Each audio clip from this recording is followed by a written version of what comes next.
ఈ రోజుల్లో అండి ఇప్పుడు ఎవరినైనా కలిసామనుకోండి, ఎలా ఉంటుందంటే అసలు నిజంగా టెక్నాలజీ ఎంత ఇంప్రూవ్ అయినా, సోషల్ మీడియా ఎంత ఇదైనా, కమ్యూనికేషన్ ఎంత ఫార్వర్డ్ అయినా కానీ మనుషులు మారడం లేదండి. అసలు నిజంగా మారడం లేదు. ఇప్పుడు ఎవరైనా మనకు రోడ్డు మీద కనపడతారు తెలిసిన వాళ్ళు.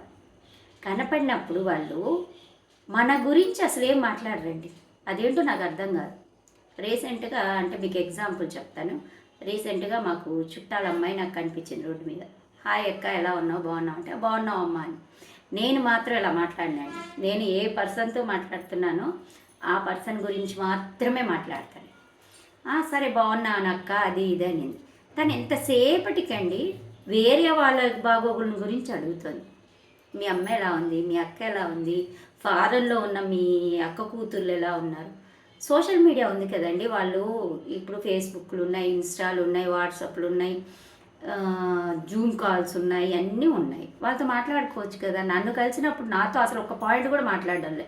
నువ్వు ఎట్లున్నావని కూడా అండవులా, కనీసం నువ్వు ఎలా ఉన్నావని కూడా అండవులా.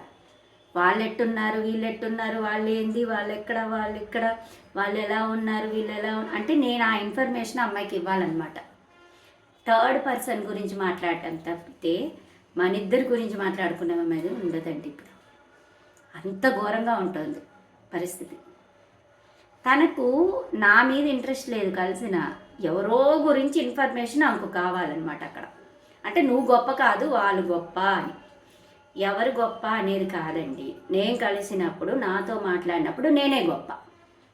వాళ్ళు గొప్ప అయి ఉండొచ్చు, నేను కాదన్ను. కానీ నువ్వు నన్ను కలిసావు. నన్ను కలిసినప్పుడు, ఇద్దరు వ్యక్తులు కలిసినప్పుడు, తను నన్ను చూసినప్పుడు నా గురించే మాట్లాడాలి కదా. నా గురించి అసలు మాట్లాడకుండా థర్డ్ పర్సన్ గురించి డిస్కషన్ పెడితే ఎవరైనా ఇదేనండి. థర్డ్ పర్సన్ డిస్కషనే పెడతారు తప్పితే ఇద్దరు మనుషులు కలిస్తే మన గురించి అస్సలు మాట్లాడరండి. ఆ ఇద్దరు వ్యక్తుల గురించి ఇద్దరూ మాట్లాడుకోరు. ఇప్పుడు ఇద్దరు కలిశారనుకోండి, వీళ్ళిద్దరు అనుకోండి, ఈమె గురించి మాట్లాడదు, ఈమె గురించి మాట్లాడదు. వీళ్ళిద్దరూ వేరే వాళ్ళ గురించి మాట్లాడుకోరు. ఈమె తరపు వాళ్ళ గురించి ఈమె చెప్తుంటుంది, ఈమె తరపు వాళ్ళ గురించి ఈమె చెప్తుంటుంది. ఈమె ఇంటది, వినకపోతే వినదు. ఈమె చెప్పేది ఈమె విందు, ఈమె చెప్పేది ఈమె విందు. అలా ఉంటున్నాయండి కాన్వర్జేషన్స్. నిజంగా నాకైతే నవ్వు వచ్చిందండి. వాళ్ళెవరినో గురించి అడగాలంటే వాళ్ళకి ఫోన్లు చేసుకోవచ్చు కదా. ఇప్పుడే అదేం పెద్ద డిఫికల్ట్ కూడా కాదు. ఫేస్బుక్లు ఉన్నాయి, ఇన్స్టాలు ఉన్నాయి, ఇంకా రకరకాల యాప్లు వచ్చినాయండి. కలవాలంటే ఫోన్ చేసుకోవచ్చు, హ్యాపీగా మాట్లాడుకోవచ్చు, అడగవచ్చు. మన దగ్గర ఇన్ఫర్మేషన్ లాగడం ఏంటండి బాబోయ్.